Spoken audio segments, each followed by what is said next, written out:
Hello, my name is Gary Chisholm. I brought in today my uncle's medals, his Distinguished Flying Cross and Bar, along with his 3 other service medals. Gregarious, outgoing, an amazing sense of humor. He was my hero and my friend. The term flying ace conjures images of a fearless pilot making aerobatic maneuvers, locking onto their target, and sending their opponents streaking toward the earth in a trail of smoke. That may have been true of some World War II dogfights, but the reality of most aerial combat was far less romantic. One of the most nerve-wracking jobs in the skies over Europe was that of a gunner aboard a bomber. Bombers were bigger, slower, and less agile than fighter planes. Gunners were the bomber's defense from attack, and they had a high mortality rate. Yet some beat the odds through skill and good fortune, and attained the title of flying ace by sending 5 or more enemy aircraft down in flames. So we have the artifacts from your uncle, and your uncle was? My uncle was Clarence Bentley Sutherland, but he was known to his friends as Larry.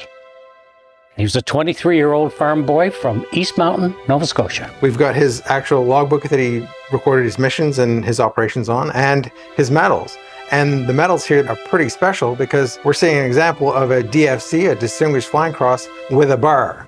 That means that he was awarded that medal twice, which is an accomplishment you don't see often. And if we've got a number of other medals included in this set, we've got the 1939 to 45 Star, the Aircrew Europe Medal, the Defense Medal, and the Canadian Volunteer Service Medal, and finally the World War II Medal. The other great item that we have is Larry's flight logbook. This historic item is basically all the missions he took. If we look at the date, we're at July 1944. They were actually bombing France at this point. That's correct.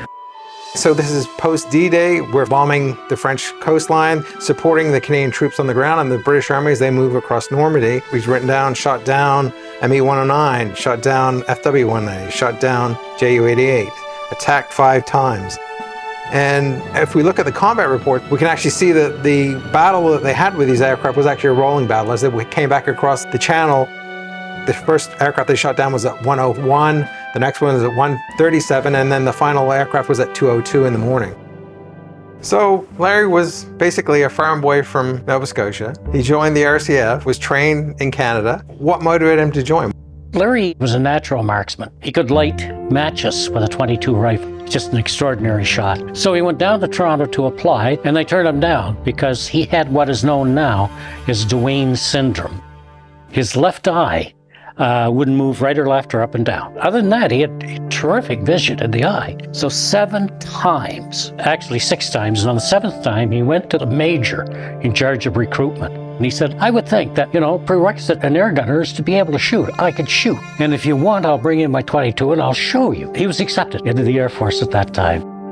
What that condition gave him was phenomenal night vision. If you can imagine in that rear turret, half of it is open to the night air. It's just extremely cold. And you're gazing out into the blackness behind that aircraft. And you're trying to pick out a dot that's blacker than the black. And that dot is coming at you at 350 miles an hour with a 20mm cannon to kill you. Because the eye didn't move, that's what gave him the edge with his gunnery and being a natural marksman.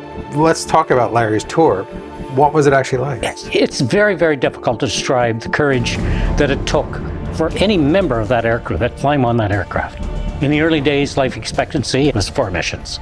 And he did 26 missions. Shot down his first aircraft, got his first DFC. And one night they shot down 2 German night fighters on one mission. But the mission, the 3 German night fighters that were shot down, got him his 2nd Distinguished Flying Cross. The final mission they flew, they went in and they got chewed up badly. They lost 2 engines. They were losing altitude. They crossed the strait to England. When they got there, they found a crash airport, so he greased the Lancaster in on the grass strip beside the runway. And when he came in, of the 2 engines, 1 quit on final, and he landed that plane on 1 engine. Wow. So Gary, part of the legacy of your uncle here is you've actually written a book about all his exploits. This is the One-Eyed Gunner. It took probably about a 4-year period. to finish that book. I had many trips to interview my uncle, talking to him about his experiences. He took it matter of fact. He was a professional gunfighter. That's what he did, and he did it very well. Otherwise, he wouldn't have survived, or his first or second cruise wouldn't have survived. So he's finally done his last tour, but really his war really wasn't over at that point. And I think war really didn't leave him for a very long time, if not his rest of his life. The war had taken its toll. I mean, his stomach was burnt with adrenaline and booze. And so he had 3/4 of his stomach removed. And when he left the hospital, he just got on with his life. He started a bricklaying business, and he operated in the Chicago area for the rest of his working career. But a remarkable man, and always with a very positive attitude. I think it's a great testament to your uncle's wartime career, and also being able to pull all those interesting stories and operational missions together in one book, and it certainly is a great read.